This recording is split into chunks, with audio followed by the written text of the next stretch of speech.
kusema zaidi ya kwamba msimu huu umekuwa ni mgumu kwetu, msimu huu umekuwa ni msimu mbaya kwetu. Yale ambayo tulizoea kufanya kwenye michuano ya kimataifa, safari hii tumeshindwa kufanya.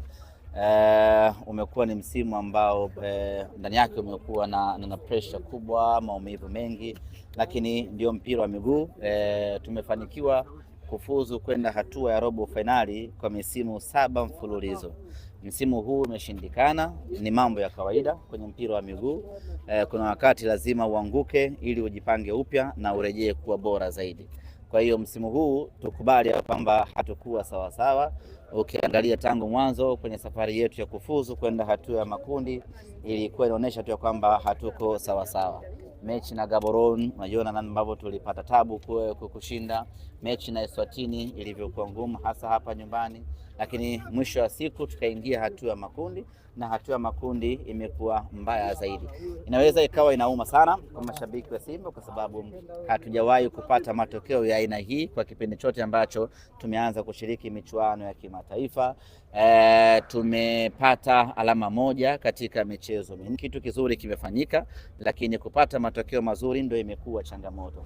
Katika mchezo wa leo ambao tulikuwa tunaamini kabisa mnyama anakwenda kuamkia hapa, na dakika 45 za kipindi cha kwanza kila mtu alikuwa na furaha kubwa, lakini baadaye shilingi ikageuka na magoli mawili yakarudi, na ndoto ya mnyama kuendelea tena na michuano ya kimataifa msimu huu imekuwa ni ngumu. Mimi niwaombe mashabiki wa Simba, inauma, inakera, si matokeo ya kupendeza na si matokeo ya sifa kwa Simba Sports Club, lakini hatuna budi kuyapokea na tujipange sasa kwa ajili ya msimu unaokuja. Lakini kubwa zaidi, nguvu yetu kubwa tuielekeze katika michuano ya ndani, kwa maana ya ligi kuu ya NBC pamoja na Azam Sports Federation. Bado kuna nafasi kubwa katika mashindano haya, na tusitumie nguvu kubwa ama muda mwingi kuanza kutukanana na kulaumiana kipindi hiki. Yalotokea yametokea, hakuna ambacho kinaweza kubadilika wala kurudi nyuma tena. Tumeshapoteza nafasi ya kwenda hatua inayofuata, tumeshapoteza michezo takriban yote ambayo tumecheza. Kwa hiyo hata tukisema tulaumiane, tuseme fulani mbaya, fulani hafai, hakuna kinachoweza kubadilika. Pointi yetu moja haiwezi kuongezeka tukawa na 2 ama 3 kwa kutukanana ama kulaumiana. Tukubali tu ya kwamba misimu iliyopita sisi Simba tulikuwa tunafuzu na tulikuwa ni wana Simba sisi, na msimu huu tumeshindwa kufuzu, ni sisi Simba tumeshindwa kufuzu. Maana yake ni kwamba Simba iliyokuwa inafuzu ni ya kwetu, na Simba hii ambayo imeshindwa kufuzu vile vile ni ya kwetu. Simba ile ambayo ilikuwa inashindwa kufuzu ni Simba ya mashabiki, wanachama na viongozi.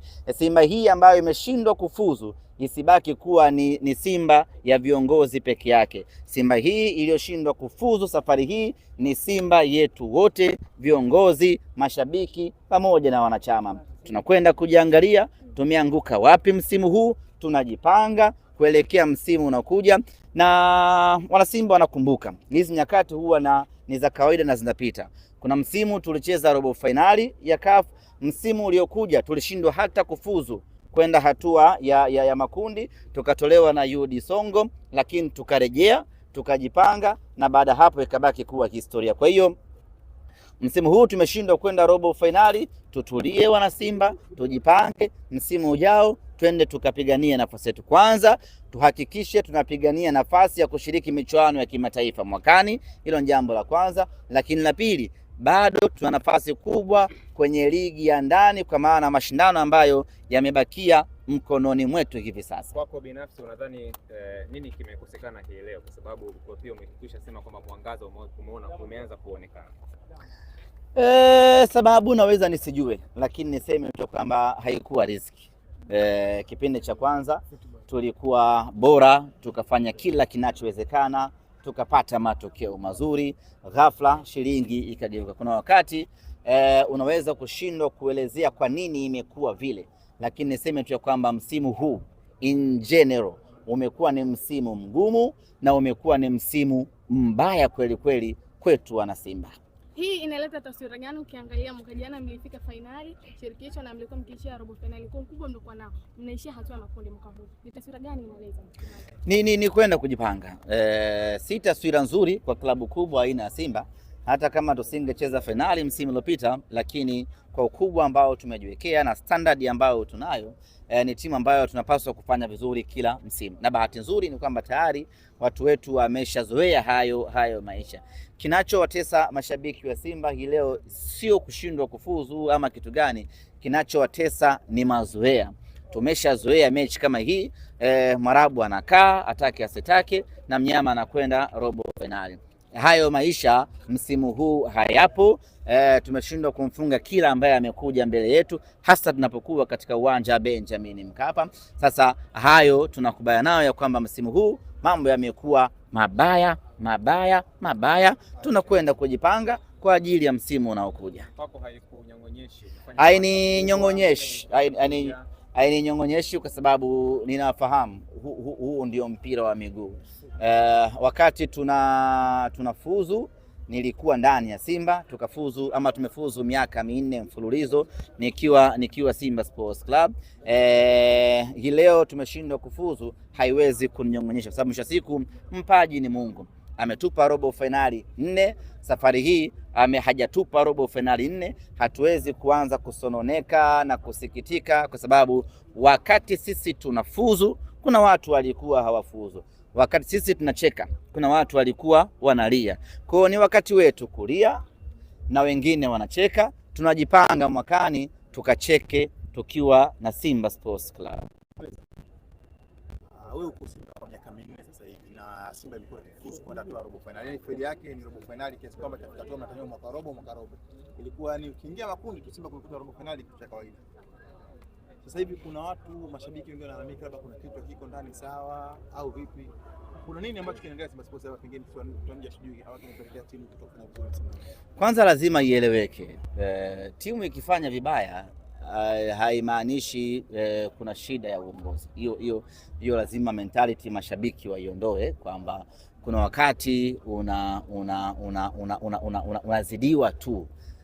Kuna wakati unafungwa tu kutokana na ubora wa mpinzani ama namna ambavyo wapinzani wamekuja kwa msimu husika, ama pengine namna ambavyo timu yenu haiko sawa katika msimu husika. Kwa mimi ninachoamini tumehukumiwa kutokana na ubora, na ukitaka kuthibitisha hilo ni kwamba timu tayari imeshaongoza magoli 2, lakini tumeshindwa kuzuia kwa dakika 45 tu tuondoke na ushindi wetu wa kwanza. Kwa hiyo ukiangalia tu hapo unaona ni shida kubwa zaidi ya kiufundi kuliko ya kiutawala ambayo tunalazimisha ionekane kwamba kuna shida ya kiutawala.